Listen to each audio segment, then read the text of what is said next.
So now you understand how muscle growth works. You can start to apply this concept to your training at home. The key is to recognize that you need to create micro tears. You need to create metabolic stress and you need to challenge yourself with increasing weights.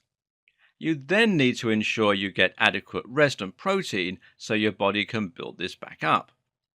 And here's where the discrepancy comes in with a lot of home workouts. Because if you're simply picking up a weight, curling it 10 times and then putting it down, you aren't really doing anything. All you're doing is using up some fast twitch fiber and some slow twitch fiber to move a weight 10 times. You're building up a few metabolites and you're maybe causing a few tears, but it's not enough to see rapid growth.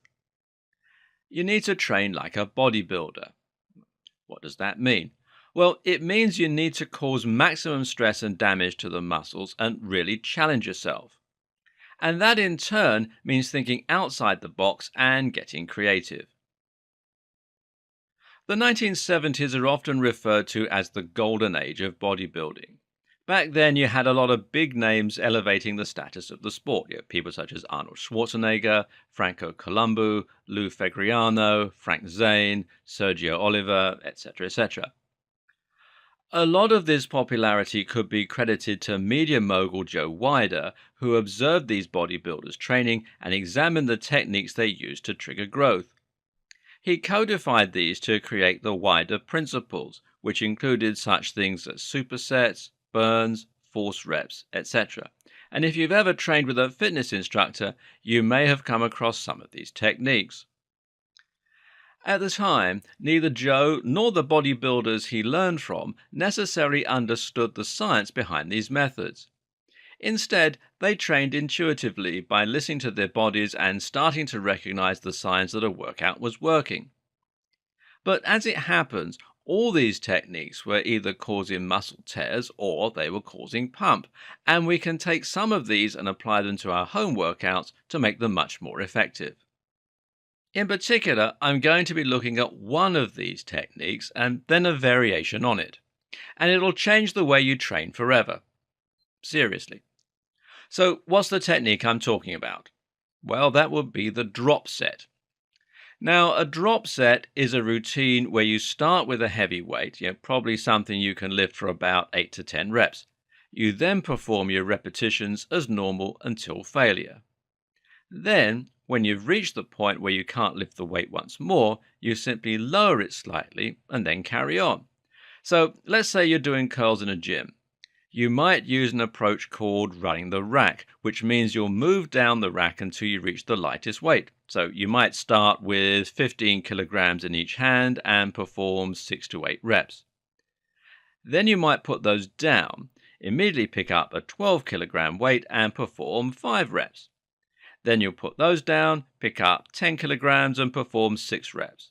Put them down, pick up 8 kilograms and perform 5 reps. Then finish on 4 kilograms and perform just 4 reps before collapsing. That's one set. You'll need to repeat this whole process 3 times. So why is this so good? Well, simple. It's causing the maximum amount of muscle damage and it's swelling the muscle up with metabolites. When you start out, you're lifting a heavy weight and you're going to perform 6 to 8 reps. And this is as many reps as you can muster, so you're forced to engage a lot of muscle fiber, specifically the fast twitch kind, which will exhaust quickly.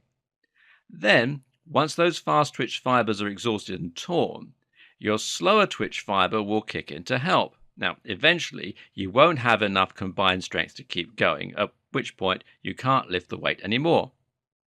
Around the same time, you'll be switching from the ATP-PC system to the glyconic system, which allows you to go for longer. But you're not stopping at failure. You're picking up a slightly lighter weight and you're continuing to lift. This allows you to engage your slow twitch fibers continuously while continuing to fatigue those very few remaining fast twitch fibers that are still working, making even more micro tears. At the same time, you're now reaching a much longer time under tension as you'll be approaching 20 reps. Your muscles will begin to fill up with lactic acid, creating the burn as a byproduct of the glycogen energy system. You eventually fail as a result, but then you drop the weight and you continue to go. You're now relying entirely on slow twitch fiber and you're starting to tear those too, causing maximum muscle damage. Eventually, it gets to the point where even 5 kilograms is too much, at which point you've caused maximum damage that will lead to maximum growth of all types. It couldn't be more different from simply performing 10 reps of an exercise that you can do comfortably. But this is difficult to do at home on your own, unless you happen to own a whole bunch of weights and a rack you can move down. It's expensive, it takes up space, and it's generally very difficult, although you can use a resistance machine. Instead, let's take a look at a slightly different and better alternative.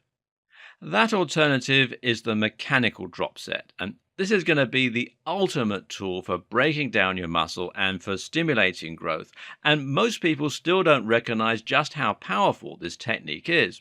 The idea with a mechanical drop set is simple. You can't make the weight easier to keep on going down because adjusting the dumbbells is limited and it takes too long, and of course because you don't own a whole lot of weights.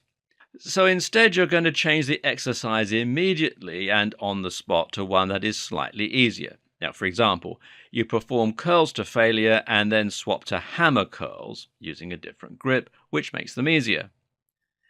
Then you might move straight to chin-ups, which works the biceps in a similar range of motion, and then to assisted chin-ups, putting your feet on a chair. You've still managed to drop down 4 times and create one giant set, but much more quickly and with just one weight. What's more, you're hitting the muscle from lots of different angles to help create an even more all-round routine. You can also insert some of Weider's other techniques as part of your mechanical drop set.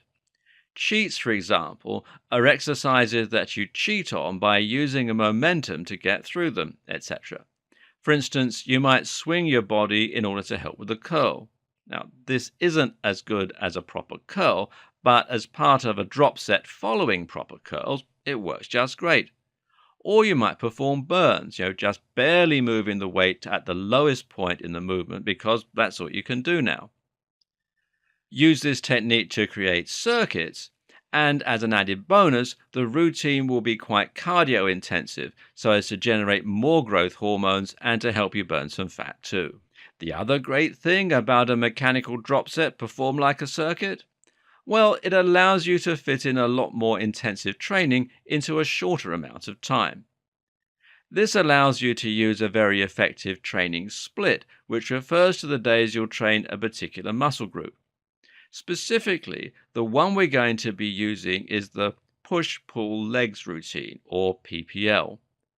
This means you'll be alternating between push exercises, such as press-ups and shoulder press, pull exercises, such as pull-ups or bicep curls, and legs, squats, lunges, calf raises, etc.